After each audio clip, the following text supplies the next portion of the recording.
यह operating system जो है 2 टाइप्स से डिवाइड किया गया है। एक नंबर में आपका आता है सिंगल यूजर ऑपरेटिंग सिस्टम,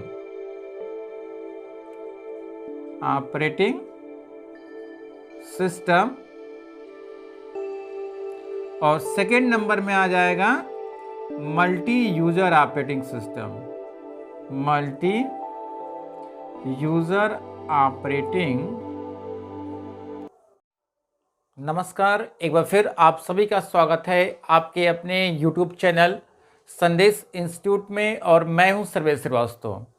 और आज के इस क्लास में मैं आपको फंक्शंस ऑफ ऑपरेटिंग सिस्टम के बारे में पढ़ाने वाला हूं कि ऑपरेटिंग सिस्टम के कौन कौन से फंक्शंस होते हैं और कैसे काम करते हैं।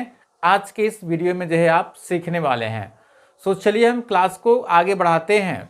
और इसके पहले मैं आपको बता दूं कि यदि आप हमारे चैनल पर पहली बार आप विजिट कर रहे हैं तो आप हमारे चैनल को सब्सक्राइब जरूर करें। साथ ही साथ बगल में बेल आइकन है, उसको भी आप प्रेस कर लीजिए, ताकि जब कभी भी मैं वीडियो अपलोड करूंगा तो उसका नोटिफिकेशन जो है सबसे पहले आपको मिल जाएगा। सो चलिए हम आज की क्लास को स्टार्ट करते हैं। सबसे पहले यहाँ पर आप जो देख रहे हैं फंक्शंस ऑफ ऑपरेटिंग सिस्टम, यानी कि इस ऑपरेटिंग सिस्टम के फंक्शंस क्या क्या होते हैं और कैसे वर्क करेंगे, स्टेप बाय स्टेप जो है हम लोग जानेंगे।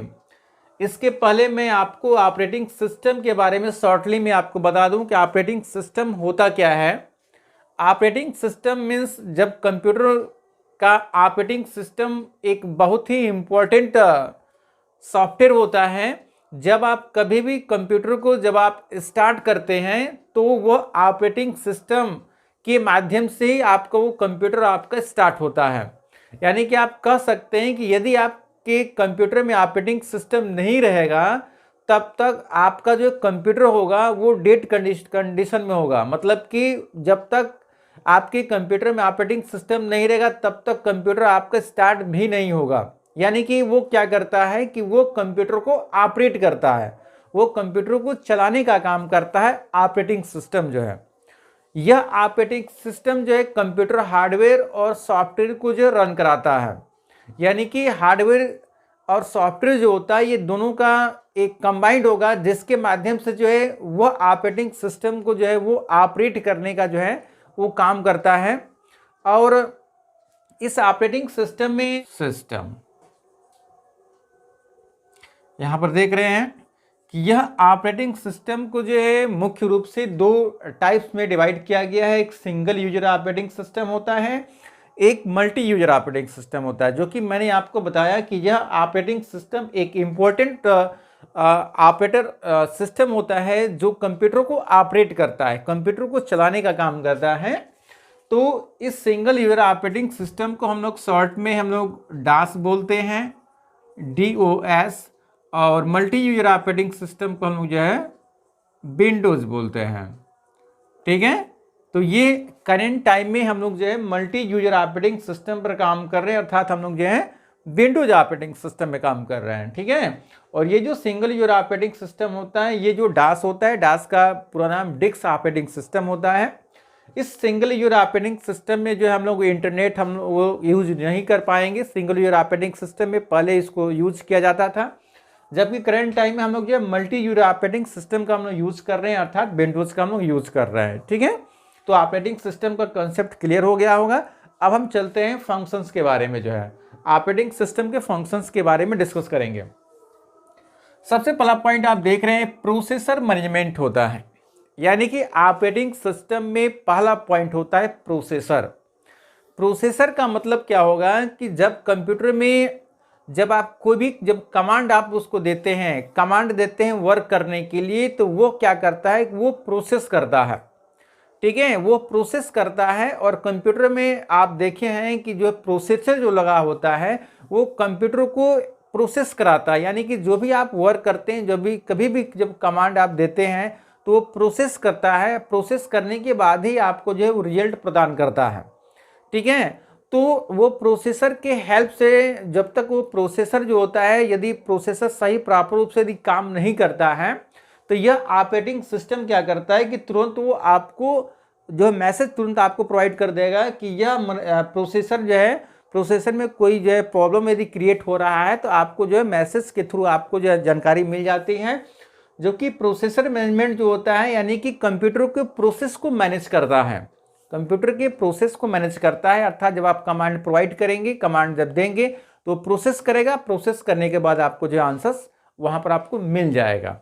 ठीक है, तो ये प्रोसेसर हो जाएगा। अगला पॉइंट आपका आता है मेमोरी मैनेजमेंट को लेकर। मेमोरी मैनेजमेंट में क्या होता है कि कंप्यूटर में हम लोग जो है मेमोरी यूज़ करते हैं। मेमोरी में आप देखेंगे, आपने देखा है कि रैम और रोम होता है, दो मेमोरी आपकी वहाँ पर आपको मिल जाती है। एक होता है रैम और एक मिल जाएगा रोम। तो रैम जो होता है, रैम मतलब होता है रैंडम एक्सेस मेमोरी होता है, और रोम जो होता है रीड ओनली मेमोरी होता है। ठीक है, तो ये मेमोरी का ही एक पार्ट है ये। ठीक है, तो इसको ये क्या करता है, ये मैनेज करता है। ठीक है, यानी कि जब आप कभी भी जब कमांड उसको देते हैं, जब आप कंप्यूटर में किसी भी टाइप का जब आप काम करेंगे तो मेमोरी का होना जरूरी होगा।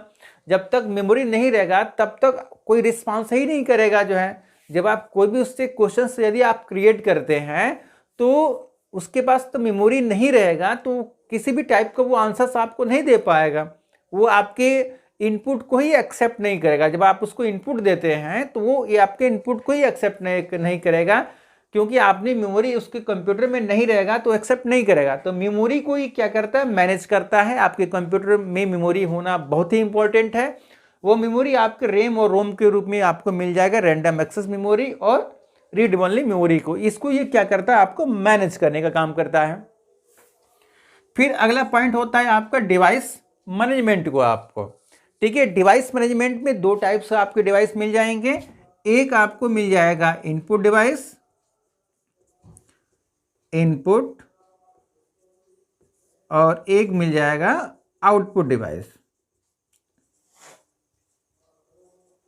यहां पर आप देख रहे हैं इनपुट और आउटपुट डिवाइस। ठीक है, ये डिवाइस मैनेजमेंट होता है। इस डिवाइस मैनेजमेंट में इनपुट और आउटपुट, जब आप उसको कंप्यूटर को जब आप कमांड देते हैं, यह कमांड देने के बाद उसका आंसर जो है आपको आउटपुट के रूप में मॉनिटर स्क्रीन के रूप में आपको वहां पर डिस्प्ले करता है।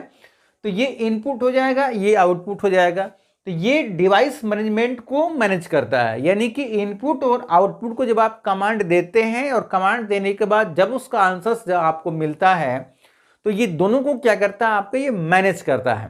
ठीक है, मैनेज का मतलब कि उसको कंट्रोल करेगा, इनपुट को कंट्रोल करेगा, उसके बाद उसको जो आंसर्स आपको मिलेगा उसको भी आपको सही उसका रिस्पांस जो भी उसके आपने कमांड दिया है उसके अकॉर्डिंग जो है सही आंसर्स आपको देने का काम करता है। इसके बाद फाइल मैनेजमेंट होता है। फाइल मैनेजमेंट में क्या होता है कि जब आप कोई भी फाइल जब आप क्रिएट करते हैं तो वह फाइल जो होती है कंप्यूटर में किस ड्राइव में आपने रखा है, जैसे आपने सी ड्राइव है, डी ड्राइव है, ई ड्राइव है, किस ड्राइव में आपने उसको रखा है, आप अपने ऊपर उसको मैनेज कर सकते हैं कि कौन सी फाइल आपकी सी में रखनी है, कौन सी फाइल डी में रखनी है, कौन सी फाइल डेस्कटॉप पर रखनी है, कौन सी फाइल किस फोल्डर में आपको रखनी है, वो आप मैनेज करेंगे। उसके साथ ही साथ इसमें आपके फाइल मैनेजमेंट में आपको दिया है कि आप उसको मैनेज कर पाएंगे। मैनेज का मतलब है कि आप उस फाइल को कहां पर रखना चाहते हैं, सी में रखेंगे कि डी में रखेंगे। ठीक है, प्लस आप उसको यदि उस फाइल को कॉपी करके किसी दूसरे जगह पर आप उसको ले जाना चाहते हैं तो भी आप यहां से उसको कर सकते हैं। तो ये सब सारी चीजें जो है आपको फाइल मैनेजमेंट में आपको मिल जाएगी, जो इस ऑपरेटिंग सिस्टम में काम करता है। इसके बाद लास्ट नंबर आता है आपका एरर डिटेक्शन एंड सिक्योरिटी। इसमें आप देखेंगे एरर डिटेक्शन। एरर डिटेक्शन में क्या होता है कि जब आप कंप्यूटर को कोई रॉन्ग कमांड देते हैं, कोई गलत कमांड देते हैं, तो तुरंत आपका एरर मैसेज आ जाता है। ठीक है, यानी कि जब आप यूजर्स के द्वारा, ऑपरेटर के द्वारा यदि कोई गलत कमांड उसको दिया जाएगा तो वो क्या करता है कि तुरंत आपको वो मैसेज आपको दे देता है कि आप जो कमांड आपने दिया है वो क्या है, वो गलत है। इसके साथ ही साथ यदि आपके जब कंप्यूटर जब स्टार्ट होता है तो उस कंप्यूटर में जितने भी डिवाइसेस लगे हैं, जितने भी कंपोनेंट्स लगे हैं, उस कंपोनेंट्स को सबसे पहले वो क्या करता है, आपको वो रीड करता है कि कीबोर्ड लगा है कि नहीं लगा है, माउस लगा है कि नहीं लगा है, ठीक है। तो इसके बाद सारे फंक्शंस को चेक करता है, हार्ड डिस्क को चेक करता है, इसके बाद जो है रैम को चेक करता है, ये सब सारी जितनी भी उसके फंक्शंस होते हैं सारे फंक्शन को चेकआउट करता है।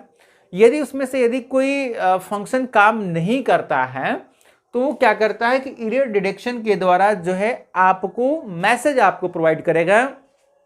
उस मैसेज में उससे रिलेटेड, उस डिवाइस से रिलेटेड आपको वहाँ पर आपको मैसेज रहेगा कि इसमें जो है जो प्रॉपर रूप से काम नहीं कर रहा है, जो डिवाइस प्रॉपर रूप से काम नहीं कर रही है, तो उससे रिलेटेड आपको यहाँ पर जो है मैसेज आपको मिल जाएगा, जिससे आप कंफर्म हो जाएंगे कि इसमें हमारे सिस्टम में क्या प्रॉब्लम आ रही है, कहाँ से सिस्टम में प्रॉब्लम क्रिएट हो रही है। ये चीज़ें आपको जानकारी जो है आपको इस ऑपरेटिंग सिस्टम के एरिया डिटेक्शन के द्वारा जो है आपको यहाँ पर मिल जाएगी। प्लस इसके साथ ही साथ इसमें सिक्योरिटी भी आपकी दी गई है। इस सिक्योरिटी में आपका सारी फाइलों को आप मैनेज कर पाएंगे, प्रोसेसर मैनेजमेंट को मैनेज कर पाएंगे, और इसकी फाइल को जो है कहीं पर भी आपको लीक होने की कोई चांसेस आपके नहीं है। इसमें सिक्योरिटी आपके 100% आपको यहाँ पर मिल जाती है, ठीक है। तो आई होप आप सभी लोगों को जो है ये फंक्शंस, आप ऑपरेटिंग सिस्टम के बारे में जो है सारी चीज़ें कंसेप्ट क्लियर हो गए होंगे कि इस ऑपरेटिंग सिस्टम में जो है कितने टाइप्स के होते हैं, जो कि सिंगल और मल्टी होते हैं ऑपरेटिंग सिस्टम। और करंट टाइम में हम लोग जो मल्टी यूजर ऑपरेटिंग सिस्टम पर ही हम लोग यहाँ पर आप काम कर रहे हैं। और यहाँ पर जो इसके जो फंक्शंस आपको जो दिए गए हैं, फंक्शंस में सारे पॉइंट टू पॉइंट मैंने आपको डिस्कस किया है, आप सभी लोगों को जो है समझ में आ गया होगा।